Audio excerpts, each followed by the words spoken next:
Assalamualaikum warahmatullahi wabarakatuh.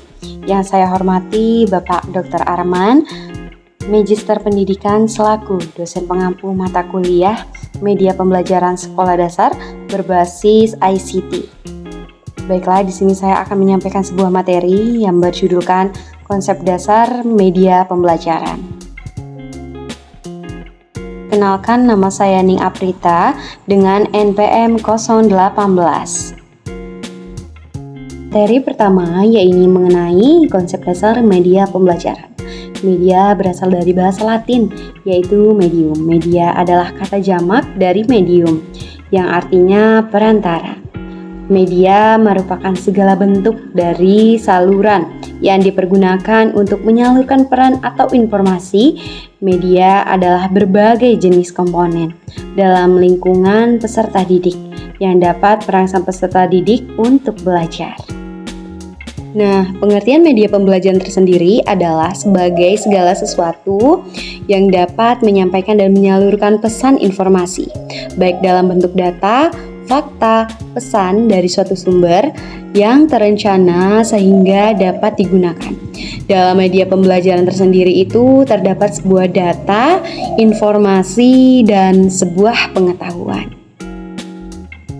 Memiliki makna yaitu sebagai fakta yang dapat dikumpulkan dan dianalisis untuk mendukung sebuah keputusan atau sebuah pemahaman.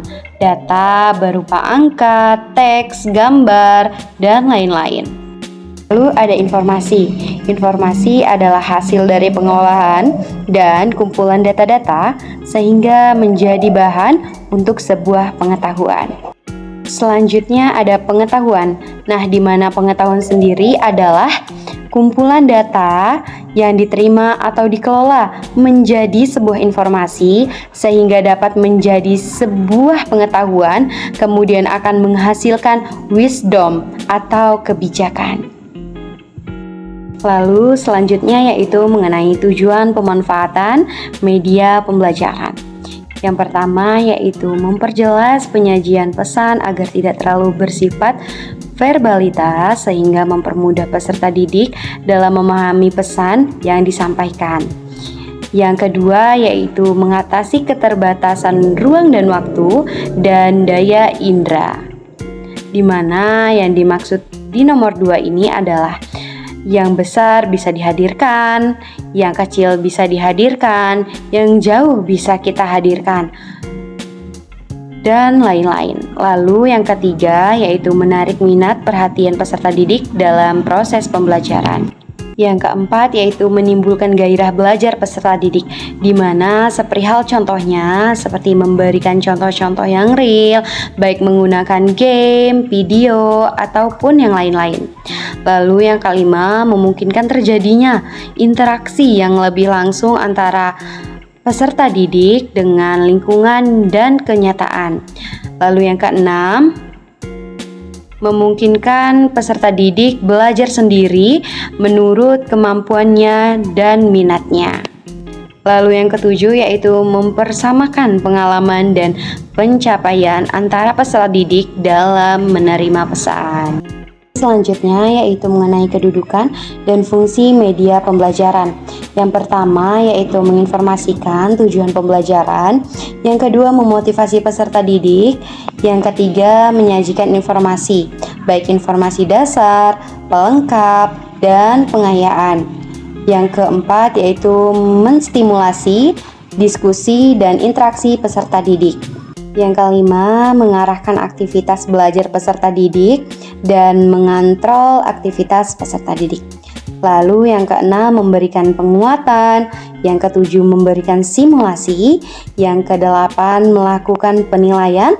Yang kesembilan itu administrasi. Lalu yang kesepuluh adalah penelitian dan pengembangan. Selanjutnya terdapat 9 peristiwa dalam pembelajaran. Yang pertama, Gian attention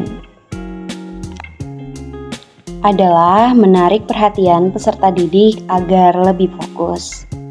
Lalu yang kedua adalah inform learning of objective, yang artinya adalah menginformasikan kepada peserta didik mengenai tujuan pembelajaran. Yang ketiga ada prior learning, yang artinya adalah membangun sebuah pengetahuan yang lalu. Lalu yang keempat adalah present content, yang artinya adalah menyajikan pembelajaran sebagai sebuah rangsangan. Lalu yang kelima ada provide guidance, yang artinya adalah memberi panduan belajar. Lalu yang keenam adalah practice, yang mana artinya adalah memberi atau menampilkan kinerja sebuah capaian pembelajaran peserta didik.